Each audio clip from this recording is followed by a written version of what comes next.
Hello friends, आज का हमारा टॉपिक है कैंडिडा, जो एक सीरियस कॉमेडी है जिसके लेखक हैं जॉर्ज बर्नार्ड शो, जिनका जन्म 26 जुलाई 1856 में हुआ था और उनकी डेथ 2 नवंबर 1950 में हुई थी। इस टॉपिक को लिखा गया था 1894 ईस्वी में, दैट मीन्स 1894 में। और ये जो नाटक है, ये जो प्ले है, ये करीबन 3 एक्ट में लिखा गया है और ये एक सीरियस कॉमेडी है और इसका थीम है फ्रीडम ऑफ डोमेस्टिक वीमेन के पावर को, उनका समाज में क्या स्थिति होना चाहिए, आज़ादी मिलना चाहिए नहीं मिलना चाहिए, इन सभी चीज़ों के बारे में इसमें डिस्कशन है। चलिए इसके मेन कैरेक्टर्स के बारे में जान लेते हैं ताकि हमें ये जो प्ले है वो समझने में आसानी हो। फर्स्ट कैरेक्टर है मिस प्रोसरफाइन ग्रेनेट, जिसको मॉरेल का सेक्रेटरी के रूप में दर्शाया गया है और इसका निक नेम है प्रोजी। तो इस प्ले में हम लोग इसे प्रोजी के नाम से ही जानेंगे। ये मॉरेल की सेक्रेटरी है और साथ ही साथ टाइपिंग वाला काम भी करती है। Second character the reverend James Mavor Morell. ये क्लर्जी मैन है और कैंडिडा के हस्बैंड है। क्लर्जी मैन कहने का मतलब है कि एक चर्च के पादरी हैं और चर्च में उपदेश दिया करते हैं और साथ ही साथ कैंडिडा के ये हस्बैंड भी हैं। इसके बाद next character the reverend Alexander Mill, जिसे हम लोग इस प्ले में लेक्सी के नाम से जानेंगे। लेक्सी ये एक लड़का रहता है, ठीक है, और जिसका कनेक्शन जो जुड़ा हुआ है मॉरेल के साथ। नेक्स्ट कैरेक्टर है मिस्टर बर्गस कह सकते हैं, जो कि मॉरेल के ससुर हैं। आई मीन कैंडिडा के पापा हुए और मॉरेल के ससुर हुए। नेक्स्ट कैरेक्टर है कैंडिडा, जो कि एक डोमेस्टिक महिला है, घरेलू कामकाज वाली एक महिला है और वे मॉरेल की पत्नी है। और लास्ट कैरेक्टर यूजिन मार्चबैंक्स, जो कि एक 18 साल का लड़का है और इसकी मुलाकात कैंडिडा से होती है जब वो स्टेशन से घर आ रही होती है उस वक्त। ये एक 18 साल का लड़का है यूजिन। ओके, तो चलिए शुरू करते हैं। नाटक एक सीरियस कॉमेडी है। यह एक घरेलू नाटक है जिसमें डे टू डे लाइफ के जीवन के सामान्य पहलू के बारे में बताया गया है। इसमें कोई नायक नायिका की कहानी या एक साहसिक या जादू की कहानी नहीं है। ओके, तो ये जो नाटक है, ये जो ड्रामा है, इसको 3 एक्ट में डिवाइड किया गया है। ओके, यह सुबह शुरू होता है और उसी दिन रात को समाप्त हो जाता है। तो इस टॉपिक को हम लोग जो 3 एक्ट में बांटा गया है, एक एक करके तीनों एक्ट के बारे में डिटेल से जानेंगे। फर्स्ट एक्ट अक्टूबर का महीना था, सुबह का समय था। जेम्स मॉरेल, जो कि 40 वर्ष के एक ईसाई पादरी हैं, वे एक मशहूर वक्ता हैं, स्पीकर हैं और दिखने में भी ठीक ठाक हैं। मॉरेल जो है वो धर्म के बारे में शिक्षा देते हैं, उपदेश देते हैं, लोगों के सामने स्पीच देते हैं और लोग उनसे काफ़ी प्रभावित हैं। तो जो मॉरेल है वो अपने इस उपदेश देने वाले काम में इतने ज़्यादा बिजी हो जाते हैं कि अपने फैमिली के लिए भी इनके पास समय होता नहीं है, वो भूल जाते हैं। तो इनकी एक असिस्टेंट प्रोजी, जो इनकी टाइपराइटर भी है और असिस्टेंट भी है। टाइपराइटर करने का मतलब कि ये टाइपिंग वाला काम करती है इनका। तो प्रोजी जो है वो मॉरेल को याद दिलाते हुए कहती है कि आपको एक इनविटेशन मिला है हक्सन फ्रीडम ग्रुप की ओर से, और उस इनविटेशन में यह इसलिए आपको बुलाया गया हो कि आप वहाँ पर जाएं संडे के दिन और वहाँ जाकर लोगों की भीड़ में आप कुछ स्पीच दें, उपदेश दें, धार्मिक उपदेश दें, ताकि लोग आपसे प्रभावित हो सकें। तब मॉरेल जो है वो कहते हैं कि संडे के दिन तो मैं बिल्कुल भी फ्री नहीं हूँ, क्योंकि संडे के दिन मुझे चर्च जाना होता है और वहाँ पर उपदेश देना होता है। ऐसा करो कि तुम कोई दूसरा दिन देख लो। वो प्रोजी से कहते हैं कि कोई और दूसरा दिन डिसाइड कर लेते हैं जिस दिन हम लोग खाली हैं। इस पर प्रोजी कहती है कि 28 तारीख को 28 को उसे एक प्रसिद्ध कंपनी द्वारा रात के समय में डिनर के लिए बुलाया गया, इनविटेशन है। तो जो मॉरल है वो कहते हैं ठीक है, वो डिनर कैंसिल कर दो, उस रात को हम लोग हक्सन फ्रीडम ग्रुप जो है उनके वहाँ जाएंगे अपने स्पीच के लिए।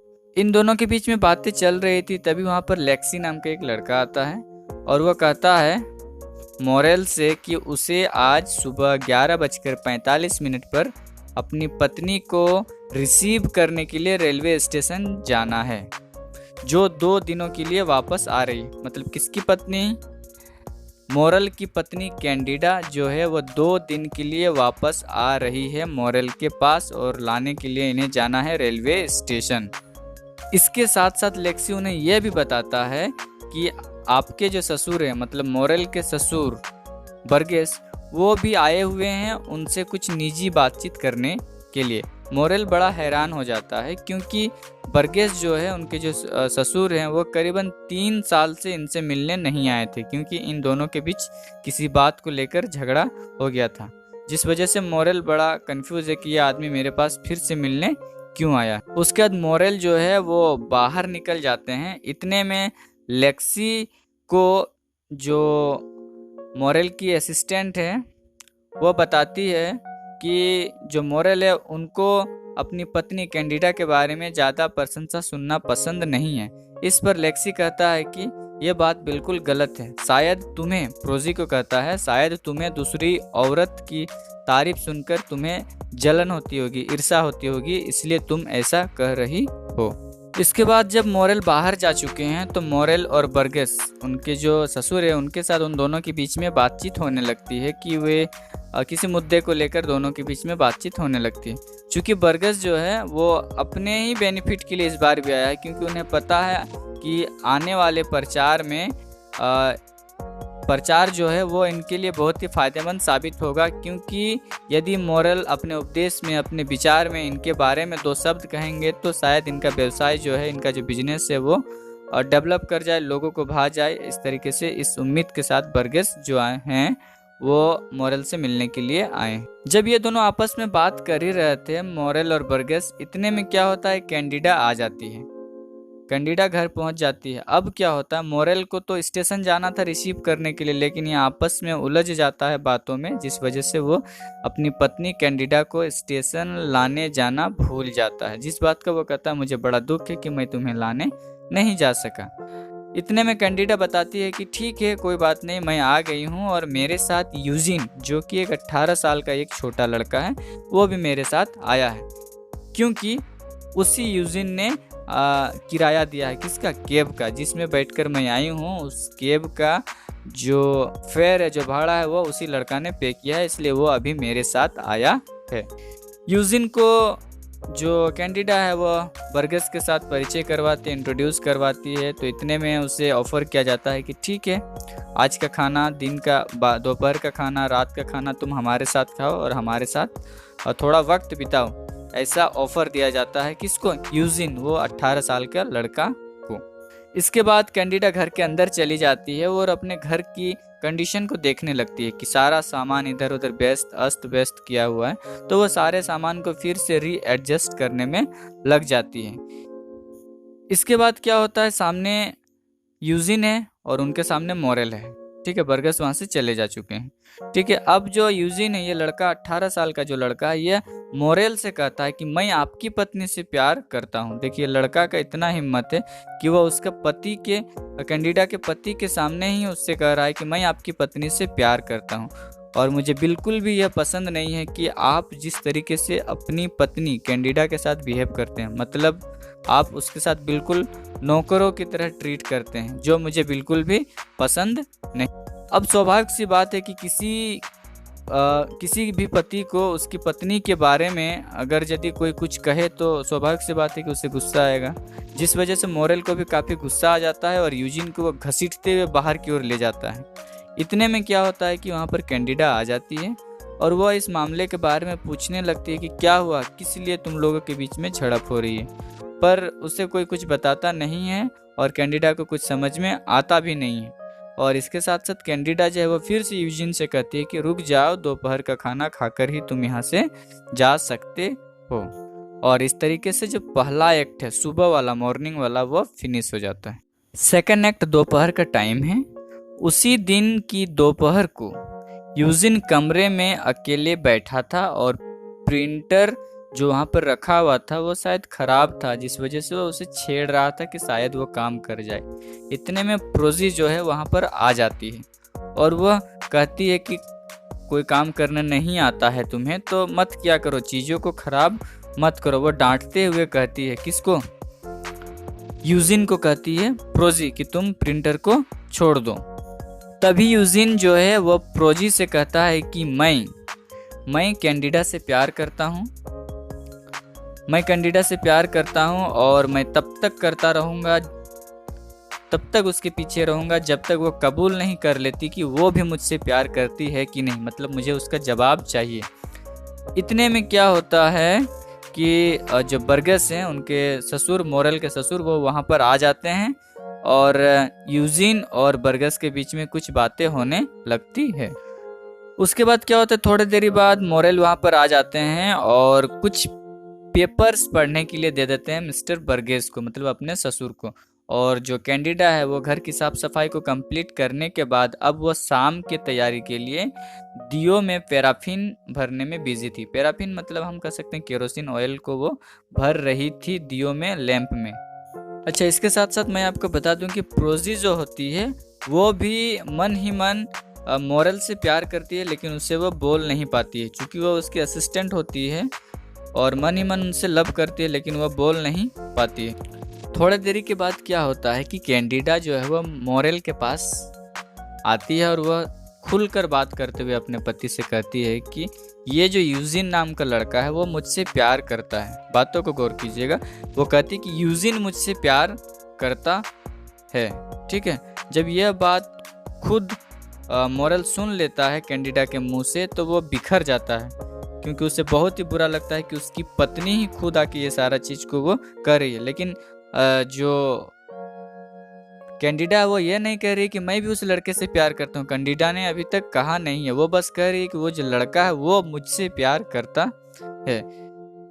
ये सब बातें चल रही थी कि इतने में लेक्सी जो है वो लड़का फिर से आ जाता है और वो मोरेल को कहता है कि आज तो आपका चर्च जाने का दिन है और आपका समय भी हो गया है। तो मोरेल जाने से मना कर देता है कि मुझे नहीं जाना, क्योंकि मोरेल का ऑलरेडी मूड ऑफ रहता है।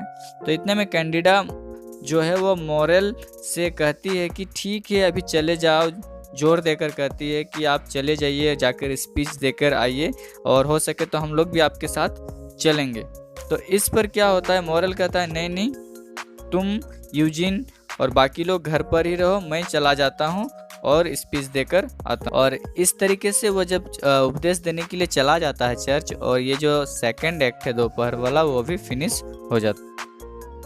यूजिन जो है कुछ पढ़ रहा होता है और बार बार कैंडिडा के बारे में सोच रहा होता है। ठीक है, तो इतने में क्या होता है कि मोरेल जो है वो वापस आ जाता है चर्च से अपना उपदेश देने के बाद, और वह बताता है कि उसने अपना जो डिस्क्रिप्शन है, अपना जो व्याख्यान है, बहुत ही शानदार तरीके से लोगों के सामने पेश किया। लोग बहुत उनसे प्रभावित हुए, उन्हें ऐसा लगा, वे आकर ऐसा बोल रहे थे। लेक्सी जो है वो प्रोसी और बर्गेस और कैंडिडा ये सभी एक ही साथ वहाँ पर उपस्थित थे। ठीक है, लेक्सी और प्रोजी ये दोनों जो है, ये दोनों बर्गेस को बहुत बहुत धन्यवाद देते हैं। किसके लिए? रात्रि के भोजन के लिए डिनर होता है और उसके लिए बहुत बहुत थैंक्स कहते हैं। कैंडिडा जो है सारे सामान को समेटती है और एक प्रॉपर जगह पर ले जाकर सभी के खाने के बाद उसको वो अरेंज करके रख देती है। अब क्या होता है कि यूजिन और मोरेल के बीच में फिर से नोकझोंक हो जाता है कि कैंडिडा जो है वो किससे प्यार करती है। यूजिन कहता है मुझसे प्यार करती है कि तुमसे प्यार करती है, क्योंकि तुम्हारा जो बर्ताव है अपनी पत्नी के प्रति वो बहुत ही बुरा है। तो मोरेल को फिर से बहुत ही बुरा लगने लगता है। वो कहता है ठीक है, फाइनली कैंडिडा को बुलाया जाए और वही बताएगी कि वो किससे प्यार करती है। उससे ये कहा जाएगा वो हम दोनों में से किसी एक को चुने कि वो अपने पति के साथ रहना चाहेगी या फिर तुम्हारे साथ, यूजिन के साथ। कैंडिडा आती है और वो निर्णय लेती है कि मैं अपने पति के साथ ही रहने का फैसला करती हूँ, क्योंकि कैंडिडा कहती है मैं अपने पति के बिना नहीं रह सकती हूँ और मेरे पति भी मेरे बिना नहीं रह सकते हैं, मतलब मोरेल भी मेरे बिना नहीं रह सकते हैं। जब यह जवाब यूजिन को मिल जाता है तो वो चुपचाप मुस्कुराता है और अपने आप को तसल्ली देते हुए कहता है कि मुझे तो फाइनली कैंडिडा से आंसर मिल गया। भले मैं कैंडिडा से प्यार करता था लेकिन कैंडिडा मुझसे प्यार नहीं करती है, वो अपने परिवार, अपने पति से प्यार करती है। और अपना जवाब पाने के बाद वह मुस्कुराते हुए वहाँ से चला जाता है और इस तरीके से ये जो नाटक है उसका पर्दा गिर जाता है और ये समाप्त हो जाता है। धन्यवाद।